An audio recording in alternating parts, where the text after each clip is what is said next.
Hello guys, welcome to my channel Deepa education J. आज की इस वीडियो में हम चर्चा करेंगे बिहार शिक्षक भर्ती परीक्षा दूसरे चरण की। आपको पता है कि 8 तारीख से ये परीक्षा स्टार्ट होने वाली है और अब आपके पास समय बहुत कम बचा है, तो आप फटाफट रिवीजन पर ध्यान दीजिए। तो आज की ये वीडियो जो होगी वो करंट अफेयर भी है, बिहार स्पेशल भी है और इस क्वेश्चन वीडियो को देखने के बाद से आप एक स्टैंडर्ड क्वेश्चन समझ लेंगे कि किस टाइप के प्रश्न आपकी परीक्षा में पूछे जाएंगे। तो आई होप आपके लिए वीडियो बहुत ज़्यादा यूजफुल होगी। अगर आपको ये कंटेंट पसंद आए, मेरी मेहनत पसंद आए, तो प्लीज़ चैनल को लाइक कीजिए, सब्सक्राइब कीजिए और शेयर कीजिए। Let's start. पहला क्वेश्चन है, भारत का सबसे ऊंचा जलप्रपात कौन सा है? तो देखिए, कुचिकल जलप्रपात है भारत का सबसे ऊंचा जलप्रपात। जोग गरसोप्पा जलप्रपात आयोग ने जोग गरसोप्पा को सेकंड नंबर पे माना है, ध्यान रखिएगा। कुचिकल जलप्रपात भारत का सबसे ऊंचा जलप्रपात है, ध्यान रखिएगा, इंपॉर्टेंट है। वहीं पर आपसे एक और जो सबसे क्वेश्चन है वो है, स्वर्ण रेखा नदी पर जो बना हुआ है, स्वर्ण रेखा नदी पर कौन सा है? तो स्वर्ण रेखा नदी जो है झारखंड में है और वो जलप्रपात भी बहुत इंपॉर्टेंट है। आगे है क्वेश्चन, पृथ्वी द्वारा सौर ऊर्जा प्राप्त करने की विधि कौन सी है? विकिरण विधि है। आपको पता है कि सौर ऊर्जा के संबंध में केंद्र सरकार और विभिन्न राज्य सरकार द्वारा विभिन्न आयो किस तरीके से कार्य किए जा रहे हैं ताकि लोग सौर ऊर्जा से जो लाभान्वित राज्य हैं वो लोगों को और भी ज़्यादा किस तरीके से लाभ हो सकता है सौर ऊर्जा से के बारे में किए जा रहे हैं, वो हमारे केंद्र सरकार और विभिन्न राज्य सरकार के माध्यम से बनाए जा रहे हैं, ध्यान रखिएगा, इंपॉर्टेंट है। आगे क्वेश्चन, प्राथमिक शिक्षा को मौलिक अधिकार में कब संविधान में जगह दी गई? तो देखिए, प्राथमिक शिक्षा को 2002 में, ध्यान रखिएगा, ये बहुत ज़्यादा इंपॉर्टेंट है। अब मौलिक अधिकार के बारे में हम लोग थोड़ा जान जाते हैं। ये भाग 3 का है, भाग 3 में है मौलिक अधिकार और अमेरिका के संविधान से लिया गया। आपको पता है कि भारतीय संविधान में 10 ऐसे बनाए गए हैं विषय जो अन्य देशों से लिए गए हैं, इसलिए भारतीय संविधान को लचीला और समय समय पर अगर बात करें तो संविधान संशोधन किए गए हैं। इस कारण भारतीय संविधान जो है वो लचीला है, ध्यान रखिएगा। और यहाँ पर मौलिक अधिकार जो है, प्राथमिक शिक्षा में मौलिक अधिकार, जो प्राथमिक शिक्षा है वो मौलिक अधिकार है, ये 2002 में दिया है, ध्यान रखिएगा, इंपॉर्टेंट है।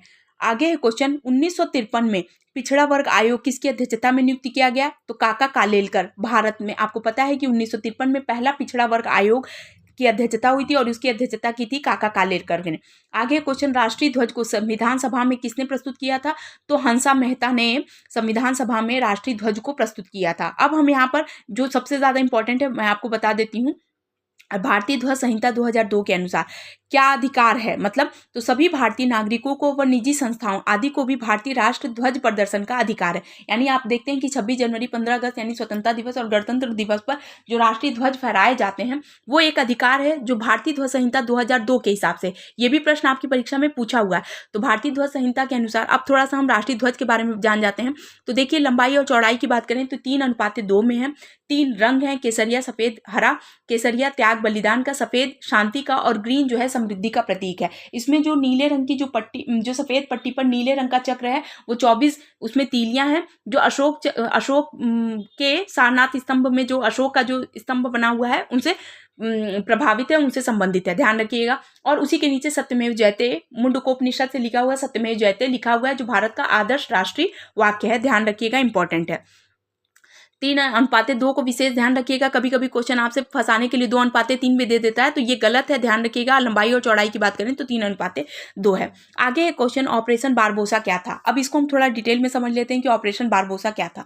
तो पहले हम जानते हैं कि 1914 से हुआ प्रथम विश्व युद्ध, और जब प्रथम विश्व युद्ध प्रारंभ हुआ तो संपूर्ण विश्व जो था वो 2 पार्ट में विभाजित हो गया था। एक था मित्र राष्ट्र, एक था धुरी राष्ट्र। मित्र राष्ट्र की बात करें तो इसमें जितने भी महत्वपूर्ण और सुरक्षित और बहुत ही पावरफुल जो थे वो देश थे, जिसमें अमेरिका, फ्रांस, ब्रिटेन जो था वो बहुत इंपॉर्टेंट है, जो प्रथम विश्व युद्ध में मित्र राष्ट्र की तरफ से था। वहीं धुरी राष्ट्र की बात करें तो धुरी राष्ट्र की तरफ से आपका था इटली और जर्मनी और बुल्गारिया। ये सारे जो देश थे वो प्रथम विश्व युद्ध में धुरी राष्ट्र के रूप में थे। जापान की अगर हम बात करेंगे तो जापान प्रथम विश्व युद्ध में तो मित्र राष्ट्र की तरफ से था। तो आपको पता है कि 6 अगस्त और 9 अगस्त को नागासाकी और हिरोशिमा पर अमेरिका द्वारा जापान में परमाणु बम का परीक्षण किया गया, और इस परमाणु बम का रिएक्टर और इसका जो प्रभाव था इतना ज़्यादा प्रभावित किया और बहुत ही, आपको पता है कि परमाणु बम वो 2 गिराए जाने के बाद से आज भी कहते हैं कि उसका प्रभाव वहाँ के निजी क्षेत्रों में देखने को मिलता है। आज सोचिए, 14 की प्रथम विश्व युद्ध के दौरान इसका परीक्षण किया गया था। इसलिए कहा जाता है कि जापान प्रथम विश्व युद्ध में तो मित्र राष्ट्र की तरफ से था, लेकिन द्वितीय विश्व युद्ध के दौरान वो जर्मनी की तरफ से सहयोग किया था। जर्मनी की तरफ से हिटलर ने उसका नेतृत्व किया था, और हिटलर ने प्रथम विश्व युद्ध में जितनी वीरतापूर्वक साहस दिखाया था, उस कारण उसे आयरन क्रॉस भी दिया गया था हिटलर को। ध्यान रखिएगा, इंपॉर्टेंट है। जितना फैक्ट बता रही हूँ सब आपके एग्जाम के पॉइंट ऑफ व्यू से इंपॉर्टेंट है। अब हम यहाँ ऑपरेशन बारबोसा देख लेते हैं। तो देखिए, पहले प्रथम विश्व युद्ध के बाद से ये तय किया गया था कि अब द्वितीय विश्व युद्ध कभी नहीं होगा। इसके लिए जो है यूएन की स्थापना की गई थी। ठीक है, ध्यान रखिएगा, यानी राष्ट्र सभा।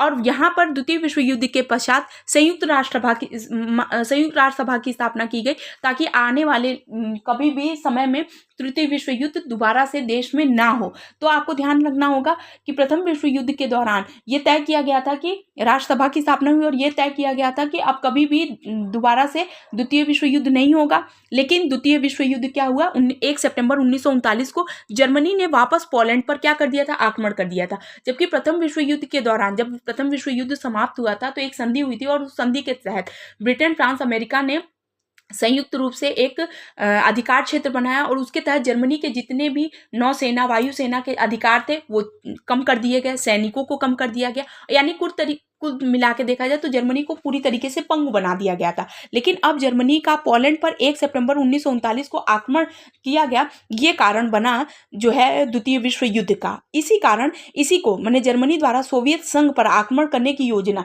यानी जर्मनी ने जो सोवियत संघ पर आक्रमण करने की जो योजना बनाई थी, उसी को बारबोसा कहा गया है। आई होप ये सारी चीजें आपको समझ में आई होंगी। आगे एक क्वेश्चन ये भी बन सकता है कि द्वितीय विश्व युद्ध के दौरान जर्मनी की ओर से 10 जून 1940 को इटली ने भी प्रवेश किया। ध्यान रखिएगा। आगे क्वेश्चन, असहयोग आंदोलन के दौरान भारत का वायसराय कौन था? तो लॉर्ड चेम्सफोर्ड थे। आपको पता है कि 1919 में एक एक्ट आया जिसे रॉलेट एक्ट कहते हैं। बिना वकील, बिना दलील और बिना अपील के, यानी किसी भी व्यक्ति को बिना किसी हिरासत में लिया जा सकता है, बिना किसी कारण के, बिना किसी अपील के उसको कोई सुनवाई नहीं होगी, उसको डायरेक्ट जो है वो हिरासत में ले लिया जाएगा। इसी का विरोध करने के लिए डॉक्टर सैफुद्दीन और डॉक्टर किचलू को जो है गिरफ्तार कर लिया गया था। तो इनके नेतृत्व में जलियांवाला बाग हत्याकांड हो गया। यानी जनरल ओ डायर, जो संयुक्त रूप से महासभा चल रही थी, उस महासभा पर जनरल ओ डायर ने जलियांवाला बाग में क्या कर दी, गोली चलाने की आदेश दे दिया गया। और गोली चलाने से क्या हुआ, वहाँ कम से कम 1000 लोग थे, और हजारों लोगों में ऐसा बताया जाता है कि लगभग 360 व्यक्ति जो थे वो तुरंत मार दिए गए थे, बहुत से घायल हुए और बहुत से लोगों की मृत्यु हो गई। तो उसके पश्चात हंटर कमीशन बना, हंटर आयोग बना। और ध्यान रखिएगा, हंटर आयोग ने बताया था कि उन्होंने जो क्या आधार दिया था, उन्होंने बताया था कि हमने पहले भी एक अधिनियम बनाया था, और उस अधिनियम के तहत ये तय किया गया था कि कोई भी व्यक्ति शांतिपूर्ण तरीके से भी क्या करेगा, सभा नहीं कर सकता। और शांतिपूर्ण तरीके से उस सभा जो कि शांतिपूर्ण तरीके से चलाई जा रही थी, उस सभा को इन्होंने बताया कि नहीं, शांतिपूर्ण तरीके से नहीं चलाई गई थी। इस कारण जो है जनरल ओ डायर को क्या किया गया, माफ किया गया। और एक रिपोर्ट बता दी गई जिसमें कहा गया कि नहीं, जो भारतीय रिपोर्ट है मदन मोहन मालवीय के नेतृत्व वाली, वो रिपोर्ट जो है वो गलत है, और उसमें जितनी संख्या में बताए जा रहे हैं उतने लोग नहीं मारे गए थे। तो ध्यान रखिएगा, उस समय की अगर बात करें तो उसके खिलाफ में, यानी रोलेट एक्ट के विरोध में खिलाफत आंदोलन के नेतृत्व में बाद में 1920 में असहयोग आंदोलन चला, और असहयोग आंदोलन के दौरान भारत का वायसराय था चेम्सफोर्ड। ध्यान रखिएगा, इंपॉर्टेंट है। आगे क्वेश्चन, बिहार स्पेशल से 65वीं नेशनल शूटिंग चैंपियनशिप 2022 में महिलाओं की निशानेबाजी ट्रैप प्रतिस्पर्धा में बिहार की श्रेयसी सिंह ने कौन सा पदक जीता है? तो बिहार की श्रेयसी सिंह हैं जिन्होंने कांस्य पदक जीता है। बिहार में 10 मोबाइल हेल्थ क्लिनिक की शुरुआत किसने की? तो आर.के. सिंह ने की है, जो वहाँ के मंत्री हैं। और भोजपुर के आरा सदर हॉस्पिटल से 10 मोबाइल हेल्थ क्लिनिक की शुरुआत की गई है। 10 मोबाइल हेल्थ क्लिनिक की शुरुआत की गई है। बिहार में गंगा नदी कितने जिलों से होकर गुजरती है? 12 जिलों से होकर गुजरती है। ध्यान रखिएगा, बहुत इंपॉर्टेंट क्वेश्चन है। यहाँ पर एक बिहार को मान लेते हैं, बीचों बीच गंगा नदी बहती है, जो उत्तरी बिहार और दक्षिणी बिहार को बांटती है 2 भाग में। और उत्तर बिहार की तरफ से बहने वाली जो नदियां हैं वो दक्षिण की तरफ से बहती हैं उत्तर में, और दक्षिण की तरफ से बहने वाली नदियां जो होती हैं वो उत्तर की तरफ बहती हैं। तो ध्यान रखिएगा, कितने जिलों से गुजरती हैं? 12 जिलों से, जिसमें बक्सर, भोजपुर, पटना, ये सारे इंपॉर्टेंट हैं। बिहार की किस महिला को अमेरिकी संस्थान वाइटल वाइसेंस रिलायंस फाउंडेशन ने 2022-23 के लिए वुमेन लीडर चुना? शिल्पी सिंह को। ध्यान रखिएगा, ये भी इंपॉर्टेंट है। आगे क्वेश्चन, मेरठ षड्यंत्र कब हुआ? तो मेरठ षड्यंत्र हुआ था 1929 में। यहाँ पर एक चीज़ और बता देती हूँ कि 1942 में भारत छोड़ो आंदोलन की बात भी हम सुन लेते हैं कि भारत छोड़ो आंदोलन 1942 को आरंभ हुआ। और आपको पता है कि ऑपरेशन जीरो आवर के तहत जीरो आवर चलाया गया और प्रातःकाल ही 1942 में ही 9 अगस्त के दिन क्या किया गया कि प्रातःकाल में ही जितने भी महत्वपूर्ण कांग्रेस के नेता थे, गांधी जी, डॉक्टर राजेंद्र प्रसाद, मौलाना अबुल कलाम आज़ाद, इन सभी नेताओं को गिरफ्तार कर लिया गया और क्या कर दिया गया, नज़रबंद कर दिया गया, जेल में डाल दिया गया। अब उसके बाद से बिहार में अगर हम बात करें तो 1942 में क्या हुआ कि 11 अगस्त का दिन था। 11 अगस्त के दिन पटना सचिवालय पर झंडा फहराने का कोशिश की गई और जब झंडा फहराया जा रहा था तो पटना सचिवालय पर डब्ल्यू जी आर्थर ने गोली चलाने का आदेश दिया जिसमें 7 छात्र शहीद हुए थे। ये लाइन बहुत इंपॉर्टेंट है। 11 अगस्त 1942 को यानी भारत छोड़ो आंदोलन के दौरान पटना में अगर बात करें तो पटना सचिवालय में गोली कांड हुआ था और उस गोली कांड में कितने छात्र शहीद हुए थे? 7 छात्र शहीद हुए थे। ध्यान रखिएगा, इंपॉर्टेंट है। बिहार सोशलिस्ट पार्टी की स्थापना किसने की? 1934 में बिहार सोशलिस्ट पार्टी की स्थापना की गई। अंजुमन इस्लामिया हॉल में की गई थी, पटना में की गई थी। जयप्रकाश नारायण इसके सचिव थे। वहीं अध्यक्ष की बात करें तो नरेंद्र देव थे। 1934 में बिहार सोशलिस्ट पार्टी की स्थापना हुई, 1934 में। ध्यान रखिएगा, इंपॉर्टेंट है। और आज का सेशन का लास्ट क्वेश्चन है कि बिहार के कुछ खनिज संसाधन के बारे में हम थोड़ा सा जान जाते हैं।